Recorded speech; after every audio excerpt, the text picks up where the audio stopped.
급하게 변기에 앉아 볼일을 보기 시작해요. 입에선 안도의 신음소리가 자동적으로 터져 나와요. 여자들이 말하는 출산의 기쁨이 이런 게 아닐까 싶어요. 그런데 이런 된장맞을 휴지가 없어요. 이럴 수는 없는 거예요. 혹시나 해 주머니 여기저기를 뒤져보지만 휴지가 있을 턱이 없어요. 젠장, 전화도 두고 왔어요. 최악의 상황이에요. 이를 목격한 시민 탐구 생활. 남자가 여친과 함께 버스 좌석에 앉아 게임을 하고 있어요. 남들은 유치 똥빤스라고 욕할지 몰라도 마냥 좋아요. 그때 버스에 술이 떡이 된 날탱이 포스 잘잘 청년이 올라요.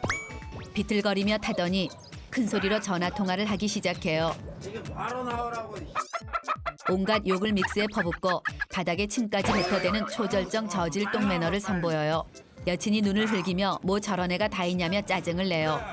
남자는 내가 가서 혼내줄까 하고 호기를 부려봐요. 그러자 여친이 그러다 싸움이라도 나면 어쩌냐며 남자를 말려요. 남자는 저런 애는 겉보기에만 강해 보이지 대부분 약골이라며 허풍을 떨어대요. 그런데 그때 나이 지긋하신 어르신께서 날탱이를 향해 사람 많은 데서 시끄럽게 뭐하는 짓이냐고 꾸짖어요. 그러자 날탱이는 뚜껑이 열린 표정으로 당신이 뭔데 이래라 저래라냐며 방방 뜨기 시작해요. 여차하면 어르신에게 주먹이라도 날릴 기세예요. 버스 안에 긴장감이 맴돌아요. 순간 남자는 나서서 말려야 되나 말아야 되나 하는 고민에 휩싸여요. 나서자니 뒷일이 걱정되고 그냥 앉아있자니 여친과 주위 사람들 눈치가 보여 미치겠어요. 그때 더욱 흥분하기 시작한 날탱이가 웃옷을 벗어 제껴요. 오 마이 갓. 날탱이의 팔뚝에 용의 꼬리로 추정되는 그림이 화려하게 수놓아져 있어요. 약골 날탱이 정도가 아니라 온몸을 도화지로 사용하는 형님 쪽인 것 같아요. 남자는 겁이 덜컥 나기 시작해요. 괜히 나섰다간 여친 앞에서 주워 터지는 상황에 휩싸일 거란 확신이 들어요. 그렇지만 여친 앞에서 겁먹은 티를 낼 순 없어 표정은 무척이나 분노하고 있다는 듯 인상을 써요. 상황은 점점 악화되고 어르신이 날탱이에게 분변을 당하시기 일보 직전이에요. 남자는 점점 말이 없어지고 입에 침이 바싹바싹 말라가요. 남자가 주위를 둘러보자 다른 남자들도 마른 침만 삼킬 뿐 아무도 나서지 못해요. 괜히 책을 뒤적거리거나 창밖만 뚫어지게 바라볼 뿐이에요. 혼자서는 도저히 맞설 용기가 나지 않아요. 나서기는 겁나고 여친 눈치는 보이고 돌겠어요. 왜 저 날탱이는 다른 버스 다 놔두고 이 버스를 탄 건가 싶어요. 시간이 갈수록 스스로가 이렇게 겁쟁이였나 싶어 자존심이 처참하게 망가지기 시작해요. 그때 여리여리한 아주머니 한 분이 벌떡 일어서시더니 날탱이에게 다가가 새파랗게 젊은 놈이 어디서 주정이냐며 속사포처럼 쏘아대기 시작해요. 아주머니가 어쩌실라고 저러나 걱정이 되는데 아주머니의 포스가 장난이 아니에요. 칠 테면 쳐봐라. 집에 돈 쌓아뒀으면 쳐. 니 덕에 돈 좀 벌자. 인생 산전수전 다 겪은 듯한 포스 만땅의 단어들을 줄줄이 던져대세요. 아주머니의 카리스마가 에밀리아 넨코 효도로 뺨쳐요. 그때 다른 아주머니들도 일어나 날탱이를 향해 삿대질을 하며 준마표 사자후를 마구 내질러요. 역시 아줌마는 천하무적이에요. 날탱이가 살짝 밀리는 분위기가 형성되자 버스 안에 남자들이 기다렸다는 듯 한마디씩 던져대요. 버르장머리가 없다는 둥, 참아주려고 했더니 안 되겠다는 둥. 아줌마들이 차려놓은 밥상에 은근히 숟가락을 올리려는 수작이 분명해요. 남자도 모양이 좀 빠지긴 하지만 자존심을 회복할 기회는 지금밖에 없어요. 날탱이를 확실히 제압해야겠다는 생각에 일어서려는데 이런 된장. 방금까지도 겁먹은 얼굴로 창밖만 바라보던 사내놈이 선수를 쳤어요. 날탱이를 잡아 흔들며 경찰서로 가자며 방방 뛰어요. 자존심을 회복할 마지막 기회마저 놓쳐버린 남자는 서 있을 기운조차 없어 주저앉아요. 그때 버스가 멈추고 경찰이 버스에 올라요. 누군가 신고를 했나 봐요. 경찰이 날탱이를 끌고 버스에서 내려요. 여친은 잘 참았다며 위로해줘요. 하지만 속으로는 뭐 이런 덩치값도 못하는 국민약골 남친이 있나라고 생각할 거라 확신해요. 얼굴이 화끈거려 여친 얼굴도 못 쳐다보겠어요. 상처받은 자존심을 회복하는데 시간이 꽤 걸릴 것 같아요. 화장실에 휴지가 없을 때 탐구 생활. 먼저 남자 탐구 생활이에요. 고질적인 장 트러블로 고생하는 남자가 사색이 된 채 화장실로 들어와요. 여친과 데이트 중 찾아온 장 트러블이라 빨리 해결하고 나가지 않으면 데이트 중 응가하러 간 걸 들킬지도 몰라 마음이 조급해요. 급하게 변기에 앉아 볼일을 보기 시작해요. 입에선 안도의 신음소리가 자동적으로 터져 나와요. 여자들이 말하는 출산의 기쁨이 이런 게 아닐까 싶어요. 그런데 이런 된장 맞을 휴지가 없어요. 이럴 수는 없는 거예요. 혹시나 해 주머니 여기저기를 뒤져보지만 휴지가 있을 턱이 없어요. 젠장, 전화도 두고 왔어요. 최악의 상황이에요. 사면 초가에 빠진 남자는 일단 다른 사람이 올 때까지 기다리기로 해요. 그런데 아무리 기다려도 다른 사람은 오지 않아요. 다급해진 남자는 어쩔 수 없이 비상 해결책을 쓰기로 해요. 휴지통 안에 있는 휴지를 재활용하기로 하는데 허걱, 휴지통 안에 휴지가 하나도 없어요. 초난감한 상황이에요. 이런저런 고민을 하던 남자의 눈에 팬티가 들어와요. 팬티를 벗어 해결할까 하다 노팬티의 허전한 기분을 도저히 이겨낼 수 없을 것 같아 접어요. 그럼 양말로 해결할까 하다 혹시라도 여친에게 들켰다간 돌이킬 수 없는 상황에 이를 것 같아 마음을 접어요. 혹시나 종이가 있을까 싶어 지갑을 뒤적거리는데 아싸 가오리, 돈도 종이니 대충 닦은 후 물로 살짝 헹구고 재활용하면 일석이조의 효과를 볼 수 있을 것 같아요. 그런데 왠지 죄를 짓는 기분이 들어요. 한글을 만든 세종대왕님 얼굴에 응가를 묻힌다는 게 영 껄쩍지근해 마음을 접어요. 그냥 이대로 나가 세면대에서 물로 해결하는 방법이 떠올라요. 하지만 그 추한 모습을 다른 사람에게 걸리기라도 한다면 앞으로 정상적인 사회생활을 할 수 없을 것 같아 접어요. 그러다 문득 옆칸에는 휴지가 있을지도 모른다는 생각이 들어요. 지금까지 나온 방법 중 가장 괜찮은 방법 같아요. 남자는 화장실 문을 살짝 열어요. 아무도 없음을 확인한 남자는 어기적 화장실을 나와 잽싸게 옆칸의 문을 열어요. 이런 된장, 여기도 휴지가 없어요. 뭐 이딴 화장실이 있나 몰라요. 다시 어기적 원래 자리로 돌아와 털썩 주저앉아요. 이젠 도저히 방법이 없는 것 같아 양말을 벗으려는데 아싸 가오리, 휴지거리에 걸린 휴지심을 발견했어요. 구세주라도 만난 듯 심장이 뛰어요. 남자는 일단 휴지심을 박박 비비기 시작해요. 그러자 휴지심이 흐물흐물해지는가 싶더니 두 겹으로 쫙 갈라져요. 갈라진 부분을 잡고 조심스럽게 뜯어내는데 와우, 언빌리버블. 휴지심이 두 개로 분리되는 기적이 일어나요. 다시 또 한 번 비비니 세 개로 분리되는 마법이 일어나요. 모세가 홍해를 가르는 순간보다 훨씬 더 극적인 순간이에요. 보너스로 두께마저 반으로 줄었어요. 희망에 찬 남자는 셋으로 나뉜 휴지심을 열과 성을 다해 마구 비벼대요. 그러자 휴지심이 힘을 잃고 보들보들 몰캉몰캉해져요. 드디어 청결하면서도 부드러운 촉감의 휴지가 탄생했어요. 남자는 자신의 비상한 두뇌를 칭찬하며 간지나게 뒤처리를 해요. 뭔가 엄청난 일을 성공시킨 듯한 기분에 우쭐해져요. 역시 기적은 포기하지 않는 자에게만 찾아오는 거예요. 남자는 끝까지 포기하지 않은 자신의 끈기와 열정에 스스로 감탄하며 화장실을 나서요. 그때 웬 남자가 무지하게 급해 말도 안 나오는 상황이란 표정으로 화장실에 들어가요. 거기 쯧쯧쯧. 절대 휴지는커녕 휴지심조차 없다는 말은 하지 않아요. 오래 기다렸지. 왜 이렇게 오래 걸렸어? 다음은 여자 탐구 생활이에요.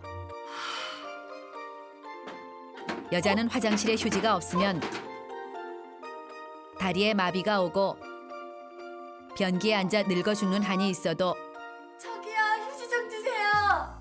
누군가 올 때까지 도도하게 그냥 쭉 기다려요. 고부 김장편. 먼저 며느리 탐구 생활이에요. 주부의 연말 마무리는 김장이죠. 시집온 첫 해 시어머님과 김장을 시작해요.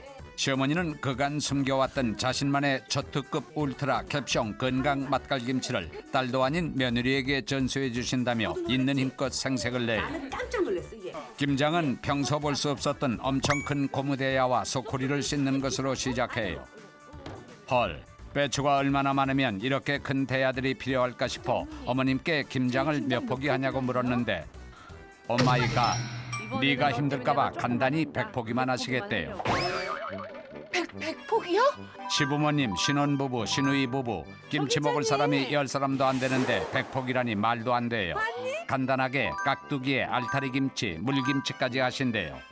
며느리가 요즘 김치는 사 먹는 게 훨씬 경제적이라고 말씀드리자 어머님이 남이 담근 김치는 자신의 가족 입에 절대로 넣을 수 없대요. 어머머머머, 얘 큰일 날 소리라네. 얘. 시어머니는 내가 옛날에 옛날에 김장 200포기를 혼자 다 하신 다음 혼자 땅에 묻기까지 하셨대요. 그러니 백포기 김장은 누워서 떡 먹기 완전 끔이래요. 어머님께 끔인 김장이 며느리에겐 지옥이에요. 마늘 까고 생강 까고 양파 까고 미나리 다듬고 갓 다듬고 파를 다듬어요. 까고 다듬고 빻을 건 태산이에요. 앉았다 일어날 땐 애구구 비명이 터져 나오고 발도 저려요. 배추를 4등분으로 썰고 소금을 뿌려 배추를 절여요. 시어머님이 김치의 핵심은 잘 절인 배추라며 아기처럼 24시간 돌봐주래요.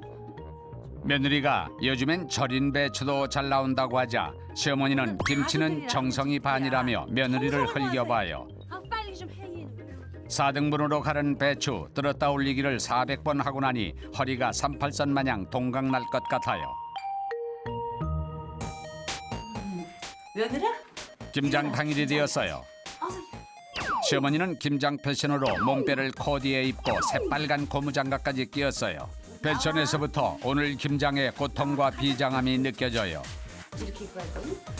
시어머니가 전투에 나가는 장군에게 칼을 전하듯 비장한 눈빛으로 앞치마와 새빨간 고무장갑을 하사해요. 며느리는 고무장갑이 무섭게만 느껴져요. 이때부터 시어머니는 대장금 수락관 큰 상국 마마로 빙의해 예. 며느리의 행동에 사사건건 간섭과 지적을 해대요. 그러니까 잘 들어 내 얘기를. 며느리가 제 칼을 들고 무채를 막 썰려고 하면 무는 칼로 썰어야 제맛이지 채칼 쓰면 맛이 없대요. 시집 채칼에는 김치맛 없어지는 저주라도 걸렸나 봐요. 양념 비법을 알려주신다며 며느리를 앉히더니 소금을 약간 넣어보래요. 약간 넣었더니 그건 약간이 아니라 조금이래요. 아유, 조금이니? 고춧가루는 좀 넉넉히 부으래요. 넉넉히 부었더니 그건 너무 많은 거래요. 넉넉하게 너무 많잖아. 젓갈은 적당히만 아니, 넣으래요. 적당히 넣어, 적당히. 적당히는 몇 스푼 정도냐고 물었더니 그런 건 원래 감으로 해야지 일일이 어떻게 스푼으로 재냐며 더 혼나요. 감으로 한 3스푼 정도야? 하지만 들어도 시어머니의 적당히 조금만 넉넉히가 얼마큼인지 알 수 없어요. 시어머니가 간을 보더니 며느리에게 먹어보래요. 하루 종일 고춧가루, 파, 마늘, 배추 냄새에 코와 혀가 마비된 지 오래지만 오감을 발동시켜 괜찮은 것 같다고 해요. 이게 괜찮아? 그러자 시어머니가 니네 친정집은 김치를 이렇게 짜게 먹냐며 이건 간이 짠 거래요. 김장이고 뭐고 고무장갑을 벗어던지고 나 돌아갈래를 외치고 싶어요. 이번엔 속을 넣어보라는 명을 내려요. 역시나 맙소사 김치에 속이 너무 많으면 맛이 없대요. 그래서 조금 넣으면 그건 배추에 고춧가루만 묻히는 거래요. 나보고 어쩌라고 라는 말이 목구까지 차오르지만 참아요. 배추의 속은 넣어도 줄지 않고 배추를 보니 오히려 더 늘어나는 기분이에요. 며느리는 어머님이 자신에겐 백포기를 한다고 해놓고 혹시 천포기를 하신 건 아닐까 하는 음모론에 휩싸이기 시작해요. 원래 드디어 마지막 배추에 속을 넣을 순서가 왔어요. 이것만 넣으면 끝인 거예요. 감격에 눈물이 날 것만 같아요. 그런데 헐, 비호감 시누이가 두 손에 김치통을 달랑달랑 들고 집으로 들어와요. 감격에 눈물이 날 것만 같아요. 그런데 헐, 비호감 시누이가 두 손에 김치통을 달랑달랑 들고 집으로 들어와요. 그러더니 진정한 절대 미각은 바로 자신이라며 김장도 다 끝난 마당에 간보기를 자청해요. 손가락을 까닥거리며 김치를 줘보래요. 저런 절인 배추에 쌈 싸먹을 비호감이 있나. 고무장갑 낀 손으로 선빵을 날려볼까 갈등되지만 이를 악물고 쌈을 싸는데 굴이 없냐고 물어요. 참 가지가지하는 시누이예요. 쏙쌈을 먹은 시누이가 누나를 굴리며 김치 맛을 음미하더니 좀 짠가? 라는 비수의 한마디를 며느리의 가슴에 꽂아요.